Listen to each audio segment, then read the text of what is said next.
Hey guys, Dib the Awesome here to give you a Team Wars guide. Sorry, I just waited to make sure it actually set up, started and stuff like that. Okay, so this is a very important video uh, for all the people interested in doing Team Wars. This is a Team Wars guide. It's tips, it is important stuff. All right. So the number one thing you must know in Team Wars, the thing that will for sure get you coins is never fight anyone higher level than you. Don't ever pick a fight with this guy, for example. If you have level 20 or 16 monsters, do not pick a fight with this guy. Do not. I've seen people do it. Do not pick a fight with these people.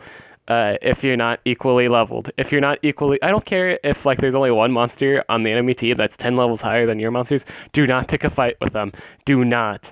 That is the best way to lose coins. Do not pick a fight. Yeah, just don't do it. Even if the other two monsters are of equal level, the level difference in stats between a level 30 and a level 40 monster, it's pretty big. You wouldn't you wouldn't be able to. It's a big difference. Never pick a fight with a monsters team that has higher stats than you unless you can restrain them or you deal with that one first. That is the most biggest problem I see people do. I see people go in there here, I'll find a good example. Oh, what's a good? Okay, this guy, for example. This guy only has 2 level 20s and a level 40. I've seen people go in there with a level 36 and two 20 level monsters and just die spontaneously. It's not a good idea. Don't ever do it. Never do this. Never pick a fight with the fights that you cannot win. Second rule: always pick fights you know you will get 3 coins in.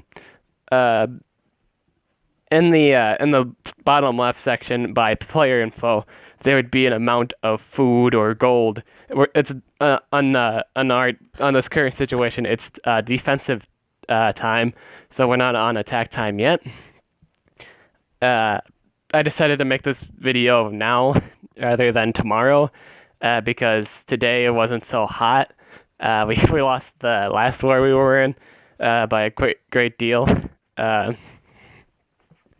We just lost by a great deal, and I kind of wanted to make this video as a result of that. So I've seen people attack things that are higher level than them, and of different rarity. If you only have rares on your team and your epic isn't the same level as their epic or something, don't pick a fight with them.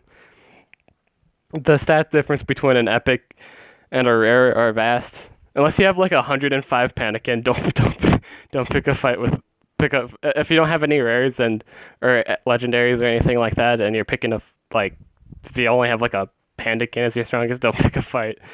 Do not pick a fight with them. No, it's not a good idea. Pick the fights you can win to get your 3 coins for your team. Because in Team Wars, you only get the full prize if you get enough team coins. All right, so this is important. If you're a team leader, you need to listen to this. As team leader, your job is to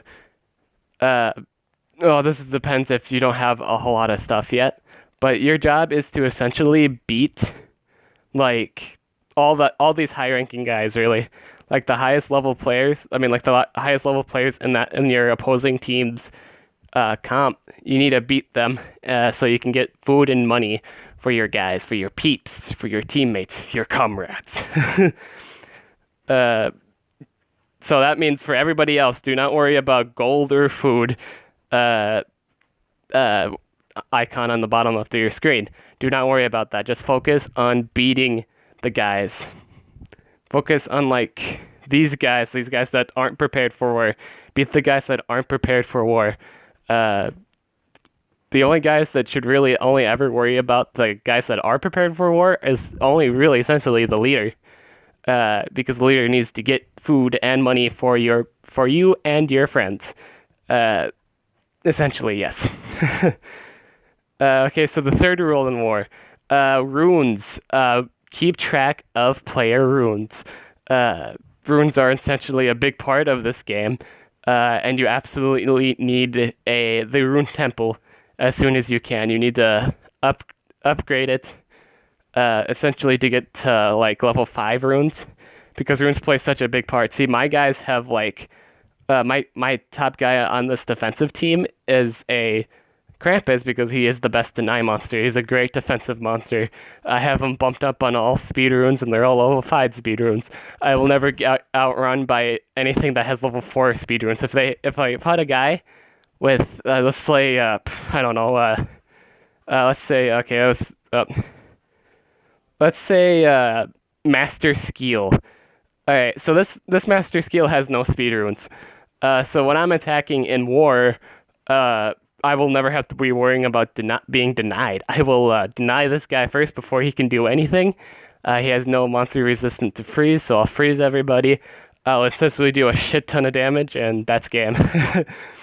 So runes are very important. As soon as you get the rune temple rebuilt and repaired, repair that right away. And after you have, and another thing, okay, this is actually a really, really important thing too. Level up all your temples. Level up temples. That means all nature temples. Max out the earth. Max out the earth, water, and fire temple, I believe, first. Because essentially those are the things you can level up first right away. And it's like, with those things, those are easy to get. Those are like beginner temples, and you can get beginner legendaries really easy. As of right now, actually, like in the shop, they haven't changed that yet, so you can still get Atum or TDs for 800 coins. Stuff like that. I think Darmus is 800 now too, so you might want to pick up on him too. That wouldn't be a bad idea. If you're a beginner, pick up on them. If you're not a beginner, save your coins. Don't spend your coins on anything. If you're good. That goes for anyone really. If you're set on monsters, don't waste your coins on monsters. Save your coins for the fertunity events. Those come once in a while. It's probably once a year, I'm assuming, or something like that. It's an event where like, and during that time, if you buy like a gem pack, like let's say a $50 gem pack, you get 400 coins for everyone, including yourself, I believe, or it could just be your friends of your teammates. I think that might be the case. I don't know. I can't remember if I got 400 coins. I probably did. I can't remember. But yeah, those save your coins for like the level 9 runes and stuff like that. Those are pretty important. You want to save your coins for those. Unless you just really, really want something, like derangedly want something. But even at that, I still want to recommend you spend coins on it. Just because runes are very important in this game, and the higher level runes are pretty much stuff you have to buy. But in the fraternity events, you pretty much don't have to buy them. They're basically for free players. During that time, it's for the chance for free players to get their runes to compete with the people that actually bought their runes and stuff like that. That's another thing. Your defensive team. All right, so this is my team at the moment. It consists of, the restrictions and stuff like that. So which is why it's another important thing to level up your temples all the way. Because if you think about it, if you have like level 100 monsters, none of the small fries are gonna like bother touching you. If they do, then they obviously blow up. Like I mentioned before, level plays such a big part in team wars. The more higher levels of players you have on your team, the more likely the enemy is going to lose monsters or lose battles. That's a big part. That's why you see people get ahead in team wars sometimes, is because there's they take advantage of the people that aren't prepared, that aren't ready for war. So the less players you have that are less prepared for war, then essentially the more coins you get, and the more people that participate you get more coins too. So as you can see with my current comp, I have a denier, an attacker, and pretty much another attacker. Which is essentially all right for a defensive team. For our defensive team, you want a guy that can deny the enemy because in Team Wars, like most of the time, you'll see in attacks, you'll see offensive characters and the deniers deny the defensive team from ever moving. So as long as you have, that's most essentially the important component of a team is if you're stuck with if you don't have like a full man legendary team, the most important thing is your denier. You have to have a really good denier in Team Wars. It's just essential. Every war, every kind of nature, you need a deny monster or something. You just need something. The other monster can essentially be your attacker, your damage dealer. Most often in Team Wars, I would see like, especially in the last two wars, I'd see like a ringer and some other attacker, and that wasn't a very good combination. Simply because ringer can be stunned and controlled. You really want, essentially, if you don't have a fast denier, you want generally for defenders, you want monsters that are resistant to the whole denying thing. Like the new monster that's out, the special one that's on sale for 300 gems at the moment. He is resistant to stun, which is really nice. So he's essentially resistant to Mommy and Will Razorface because they have AoE stuns. So in situations where they only have Mommy or something like that, that guy is great. Because he actually does a shit ton of damage too. At the moment, he's really broken. At the moment, actually, his stats are boosted for a month. I think his stats are really broken at the moment. But as soon as his brokenness stops, he'll be an average Joe, or he'll be no different than the other dark monsters. If anything, he'll have less power. He does have less power than the highest dark monsters in the game, but his moves are pretty strong. He's got two special moves, and I mean, like, he pretty much his main set is 3 special moves and a dark lifesteal move. He hits really hard and shit like that. But at the moment, he is a good deny monster. If you get him up to 100, he's a good deny monster for this month. That is, if you have the resources to level him up to that during this time. So yeah, this comp I have now is an okay defensive thing. It would be even better if like Krampus was immune to freeze and my Tempest was immune to stun or something like that. So I'll always have like something that's moving. Because essentially the best defensive team is the team that can move or deny your enemies first. Here's a good tip for epics. If your epic doesn't have good stats, or just doesn't have a good variety of moves, do not use it. The best epics are the ones that can AoE stun or do a shit ton of damage. Monster Face does a shit ton of damage. He does AoE bleed. He's just a great epic all around. He's not immune to freeze or stun, but he makes up with that with his brute strength. And essentially, those are actually the best. To be honest, those are the best epics too, the ones that are resistant to stun or freeze, because those are the ones that get to move. For runes, if it's an epic monster, most commonly, like in Team Wars, I see people shove just full team speed runes on their rares and stuff like that. For when you're attacking, that's fine when you're like defending and shit. But when you're attacking, you should totally just slam a shit ton of life runes for that rare monster, or when you're attacking and shit. Simply because then you don't have to fear of losing that monster. You have a better chance of it living if you can't burst anyone down. And honestly, essentially, you do want to burst people down in war because you don't want to risk that chance of a lost monster. So this is actually what I have for epics at the moment. Let's see here. Elder Sporling's a great monster, by the way. I could have sworn I named him. Why is he? Oh, okay. It's just I guess it just doesn't show their name. But Nautilus is honestly, Nautilus is the best epic monster in the entire game. I'm not even kidding. Right now he's actually broken. He has a move that gives him an extra turn, but it's bugged to give him 3. So this is a great monster to have on defensive and offensive teams. He's really strong at the moment. I'd actually run him with 1 strength and 2 speed, solid speed. With epic monsters, you can run solid runes and you'll be fine. With everything else, though, you want with that you want just team speeds or team strength or whatever your monsters are lacking. That is for when you're like defending or attacking. Well, for defending anyway, but for attacking, I just recommend shoving full life runes on your common or rare monsters just to give it a better chance. Because yeah, the thing with commons and uncommons and rares is they just get bursted right away. I think it's really worth taking the time to rank up a breedable rare. So like Pandakin.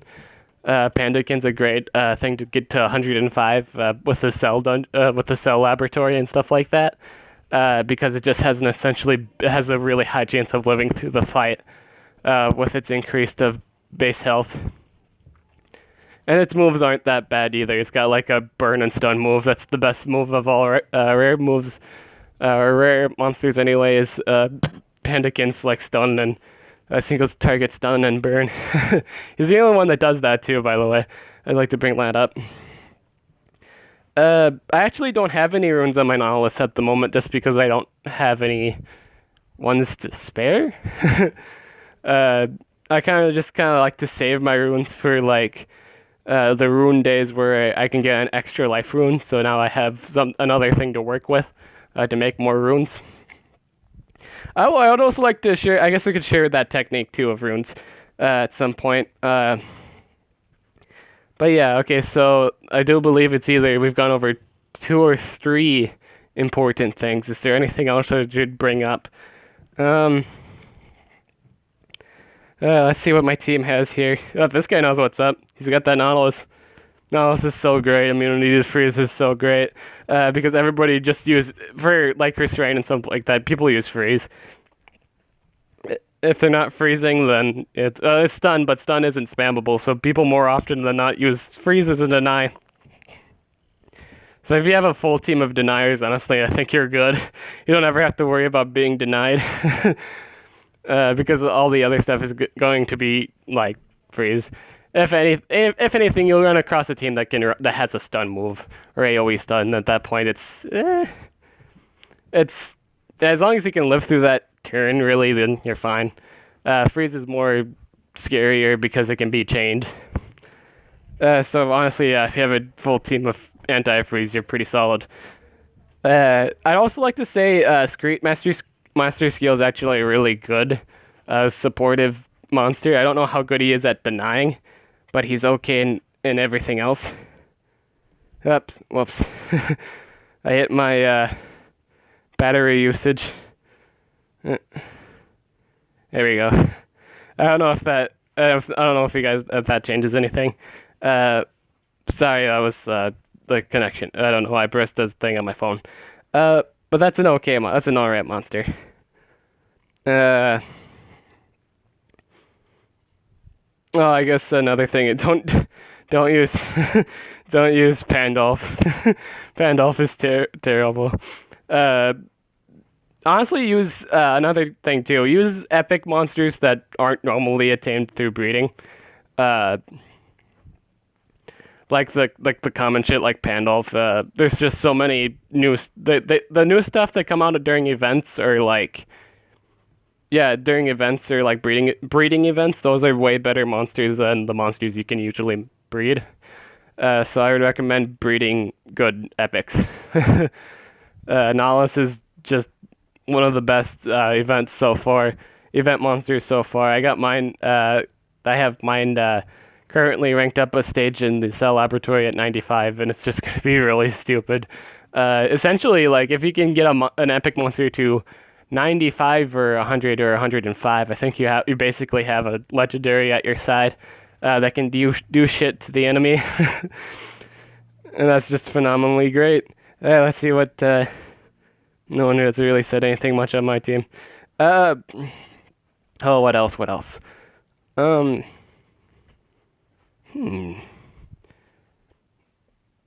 But yeah, don't also yeah, don't pick a fight with people that have. If you don't have any runes, don't pick a fight with someone with runes.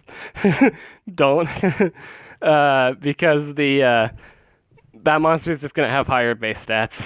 It's never a good idea. If you can't burst anyone down without losing a monster, don't ever pick a fight with them. Pick a fight again. Pick a fight with the little guys. If you're planning on winning the war. Because the only one responsible for food and gold is the leader. Again, I can't stress that enough. The leader is the most important and influential person on the team in terms of uh, attacking the higher ranked people. Um, of course, don't like rake on them if like they can't do much about the current situation. Uh, Yeah, that's essentially it. Because again, it's like it's dependent on their power level. If they can't deal with 100, if the highest person's like 100, uh, and they can't deal with it, it's fine. People work their way up, and that's part of the game.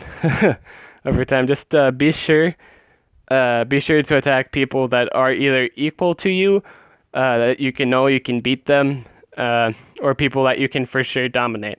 Don't ever pick a fight with people over your level. If there are, even if they're level 5 levels higher than you, don't pick a fight with them. Odds are you'll lose. You will lose. You could closely win, but you now only have one coin probably at that point. You don't want it to be in that situation. And I believe that is it for my Team War guide. If you have any more questions, I'd love to answer them in the comments below. Thank you for watching this Team Wars guide. I'm Did the Awesome. I'll catch you guys later.